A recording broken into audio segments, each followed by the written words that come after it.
ফের অ্যাকশন করতে দেখা যাবে বিক্রম চ্যাটার্জিকে।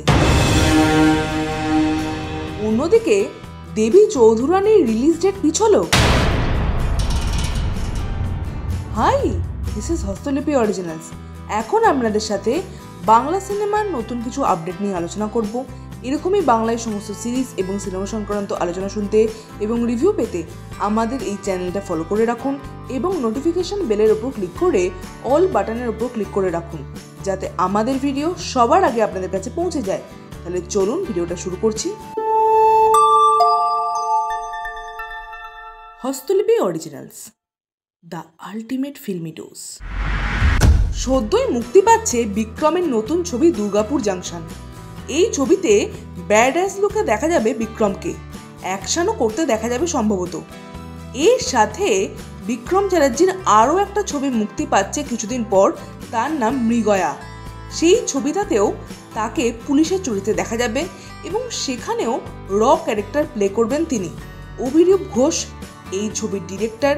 এই ছবিতেও কিন্তু অ্যাকশন করতে তাকে দেখা যাবে এবং তার পাশাপাশি এই ছবিতে থাকবেন ঋত্বিক চক্রবর্তী, সৌরভ দাস, এছাড়াও আরও বড় বড় অভিনেতারা।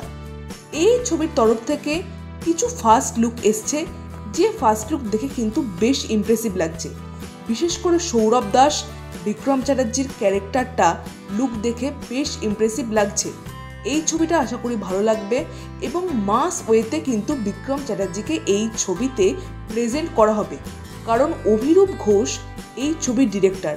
এই ছবি থেকে অনেক আশা আছে, এই ছবিটা আশা করি ভালো হবে।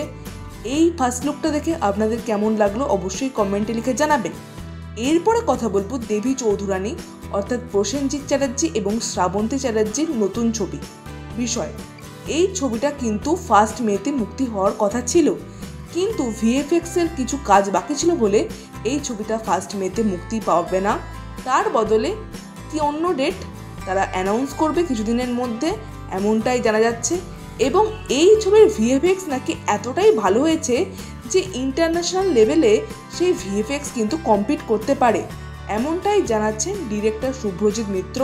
এই ছবি নিয়ে তিনি ভীষণই প্রত্যাশী, এই ছবিটাও আশা করি ভালো হবে, এমনটাই জানাচ্ছেন শুভ্রজিৎ মিত্র। এর সাথেই বাংলাদেশের সুপারস্টার শাকিব খানের বরবাদ ছবির বিষয়ে একটা আপডেট আপনাদের সঙ্গে শেয়ার করি। এই ছবিটা কিন্তু বিদেশের মাটিতে বিশালভাবে কাঁপাচ্ছে। রোম, ইতালি, প্যারিস, আমেরিকা বিভিন্ন দেশে এই ছবিটা যেমন কাঁপাচ্ছে তেমনই দর্শক টানছে অত্যন্ত।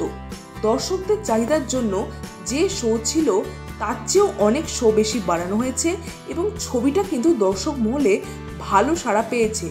দর্শকরা এই ছবি দেখে অত্যন্ত উৎসাহী এবং এই ছবিটা দেখে দর্শকরা ভাবছে এর পরের ছবি তাণ্ডব অর্থাৎ রায়হান রাফির যে ছবিটা আসতে চলেছে পরের ঈদে, তাণ্ডবে কিন্তু শাকিব খানের পারফরমেন্স আরও ভালো হবে। এবং এটাও জানা যাচ্ছে তাণ্ডবের বাজেট কিন্তু বরবাদের দ্বিগুণ এবং এই ছবিতে নায়িকা হিসেবে সাবিলা নূর যে থাকবেন সেই বিষয়ে কনফার্মেশন এসছে। এর আগে সাবিলা নূর থাকবেন কিনা সে বিষয়ে কনফার্মেশন কিছু ছিল না, কিন্তু এখন মোটামুটি কনফার্মেশন পাওয়া যাচ্ছে সেটা। এই বিষয়ে আপনাদের কি বক্তব্য? শাকিব খানের সঙ্গে সাবিলা নূরকে কেমন লাগবে? আর আগের যে ছবি দুটোর আপডেট দিলাম দেবী চৌধুরানী আর মৃগয়া, এই বিষয়ে আপনাদের কি বক্তব্য অবশ্যই কমেন্টে লিখে জানাবেন। আর আমাদের এই ভিডিওটা লাইক করতে মিস করবেন না প্লিজ।